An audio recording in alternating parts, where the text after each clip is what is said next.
So in this year, 2025, I grew the Amish paste tomato. Now that is not a surprise. Most years I always grow the Amish paste tomato. It's the only tomato that I grow now because I like its characteristics of not being as watery, being a drier, denser tomato, good for cooking, and I mean it's perfectly great for eating it raw as well, and can be a very productive plant.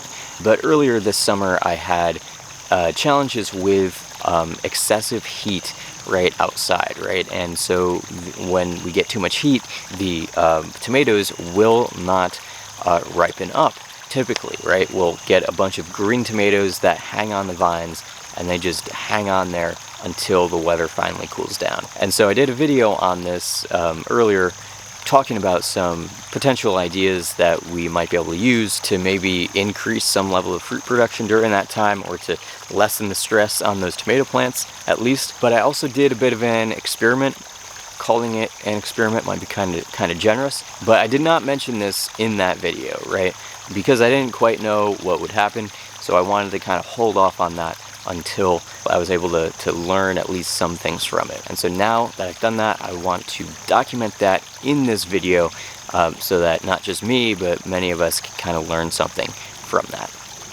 So when these tomato plants were, or tomatoes on the tomato plants were not ripening up during this heat wave, what I did was I harvested one tomato when it was fully green. I tried to kind of determine that it was probably at its largest that it would get, but it was kind of hard to tell because it was completely green, right? So I took it inside and put it in with a bowl of fruit. I think there were some other tomatoes that, getting from like a farmer's market or whatever. Maybe there were some apples in that bowl.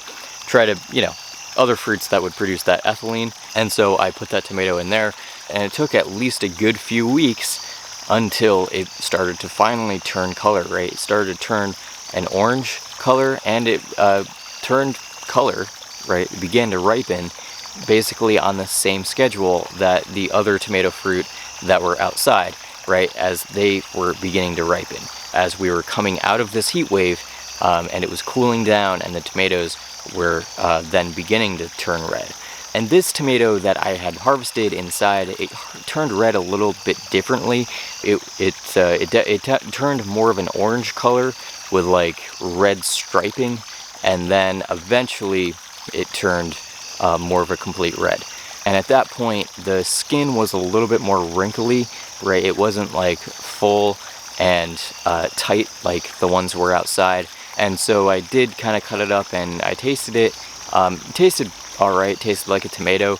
Maybe not quite as sweet as the others, but it was really kind of hard to tell, and there could definitely be some bias in there somehow. But it was kind of an earlier harvest, extra work for a slightly inferior fruit that ended up ripening around the same time as the others anyway. So in my book, that equates to not being worth it. Maybe in the winter time, pick your green tomatoes, bring them inside, let them ripen that way.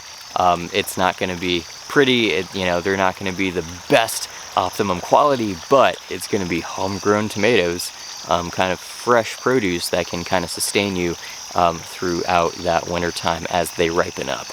And I've done that, and that works fine.